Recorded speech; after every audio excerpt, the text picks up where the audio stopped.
जी कैसे हैं सब लोग। उम्मीद करता हूँ सारे बहुत बढ़िया होंगे। तो यार आज की इस वीडियो में हम डिस्कस करने वाले हैं इंडियन कॉन्ट्रैक्ट एक्ट से अगेन ऐसे 5 क्वेश्चंस जो आप सारे बच्चों को लिख के प्रैक्टिस करने हैं।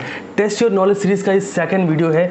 फर्स्ट वीडियो आप लोग को ऑलरेडी दे दिया गया था जो आप लोगों ने डेफिनेटली लिख के प्रैक्टिस किया होगा, बिकॉज हर वीडियो में हम ये बोलते हैं, ये अप्रोच, ये अपील रखते हैं आप लोगों से कि बिजनेस लॉ के जितने क्वेश्चंस आप प्रैक्टिस करो सारे के सारे रिटन फॉर्म में हों।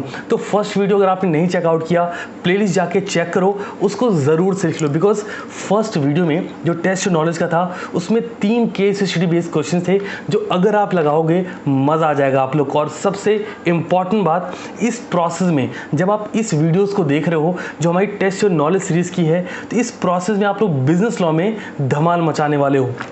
चलिए आज की सेकंड सीरीज का सेकंड वीडियो स्टार्ट करते हैं। आज के इस वीडियो में हम बात करेंगे अगेन 5 ऐसे क्वेश्चंस की जो आपके प्रीवियस अटेम्प्ट के पेपर में पूछे गए हैं।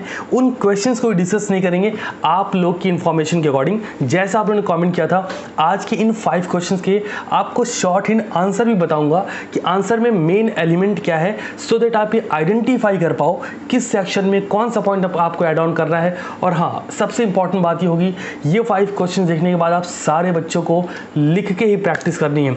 चलिए स्टार्ट करते हैं सबसे पहले क्वेश्चन से। तो फर्स्ट क्वेश्चन जो हमने यहाँ पिक करा है वो अगेन एप्लीकेशन बेस्ड क्वेश्चन, बस चेक करते हैं और आंसर जो बताऊंगा समझ रहे हो ना, लिखना है।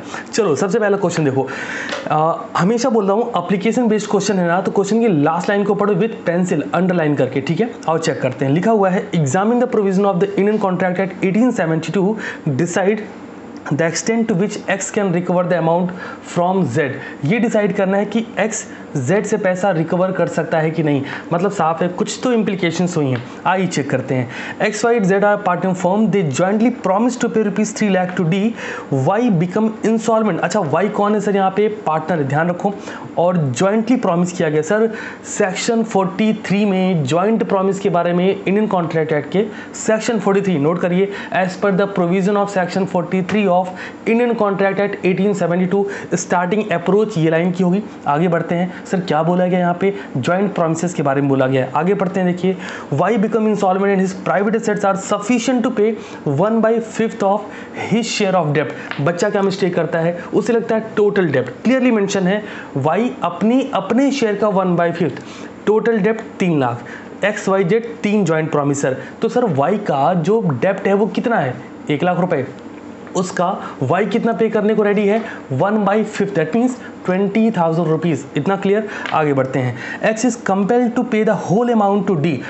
एक्स रेडी हो गया कि भाई डी तुझे सारा पैसा मैं दूंगा। क्वेश्चन राइज होता है कि क्या एक्स जेड से कुछ पैसा रिकवर कर सकते हैं या नहीं। तो सर आंसर की बात करें, अगर X is entitled to receive 20,000 from Y, because उसका शेयर भी वो देने वाला है, तो वाई से 20,000 लेगा क्योंकि वाई के एसेट से 20,000 पे हो सकता था। And from Z whole amount कितना सर? आपको लगेगा 1 लाख रुपए। ना जी ना, यहीं पे मिस्टेक हो जाएगी। जैसे आप बोलोगे 1 लाख, तो सिर्फ जेड का शेयर नहीं लेना है।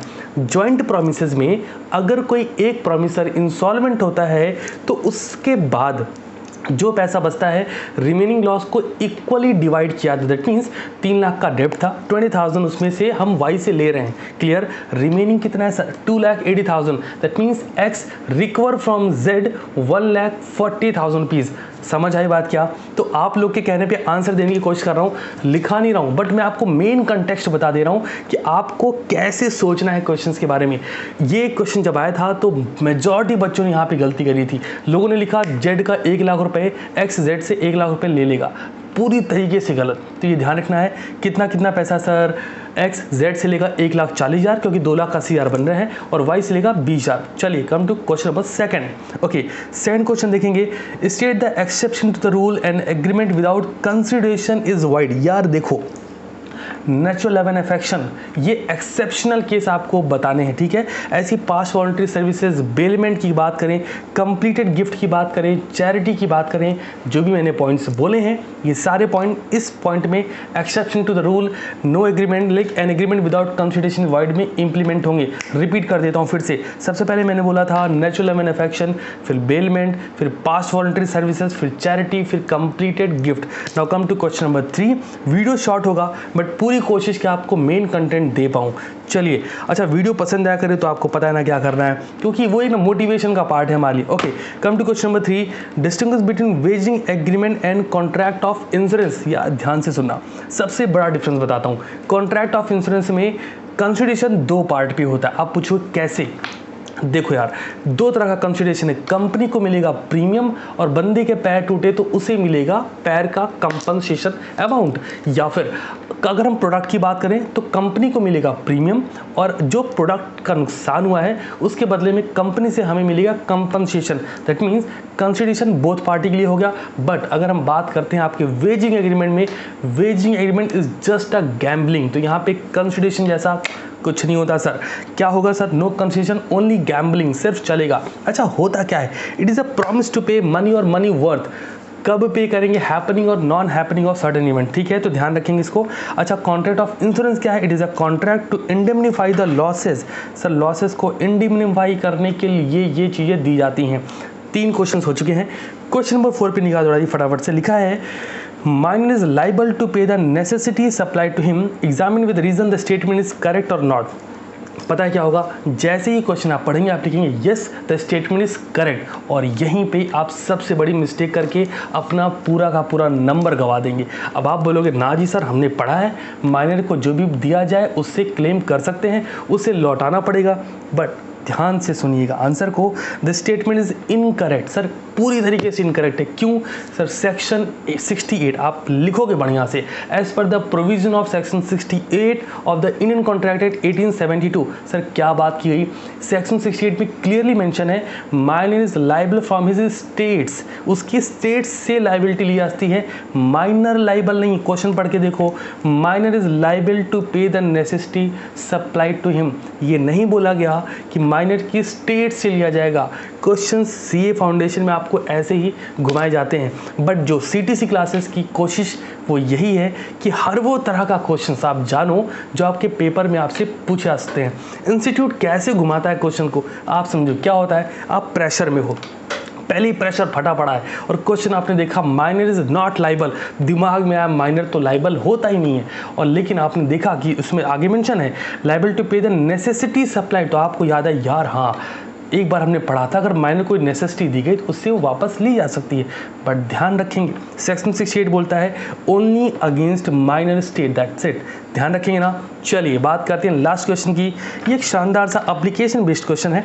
क्वेश्चन को ध्यान से पढ़ेंगे और अप्रोच क्या रखनी है जब भी एप्लीकेशन बेस्ड क्वेश्चन होगा, start from the bottom of the question, हमेशा एंड से स्टार्ट करेंगे।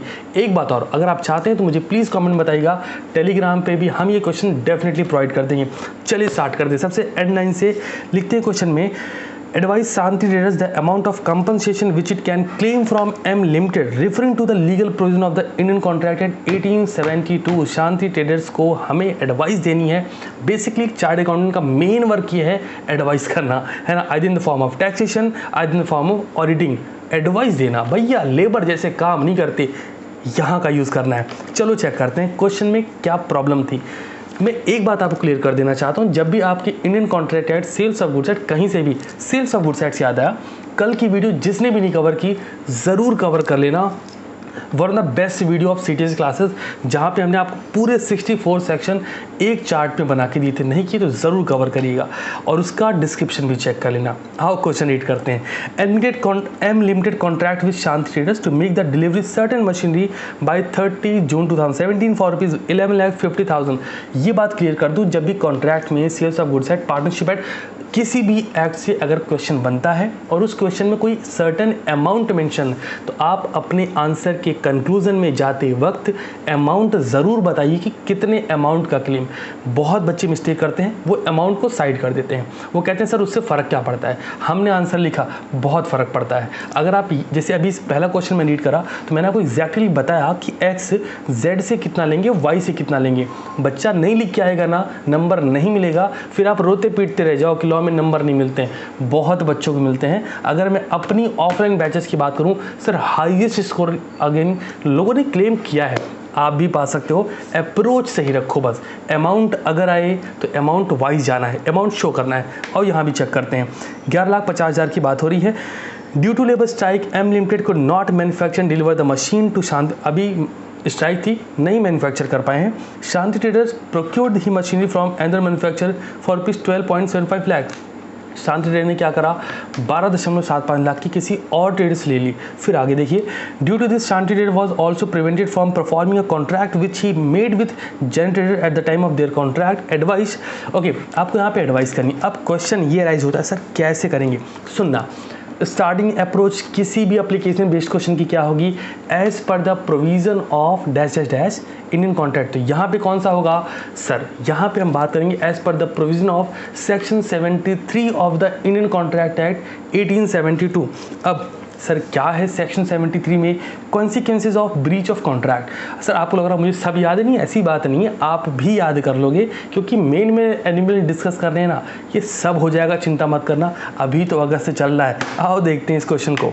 एनर्जी रखो यार, क्योंकि क्या है ना कि यहाँ से एकदम फ्री रहोगे, एनर्जेटिक रहोगे तो पढ़ाई मस्त करोगे। वैसे भी ये वीडियो कंप्लीट होने के बाद अगले 1.5 घंटे तक आपको क्या करना है पता है ना? चलो चेक करते हैं। So section 73 of the Indian section 73 से लेना है इंडियन कॉन्ट्रैक्ट एक्ट से। वहाँ पे क्या बोला गया है? Consequences of breach of contract. अगर इस क्वेश्चन की बात करें तो यहाँ पे लॉस क्लेम होगा।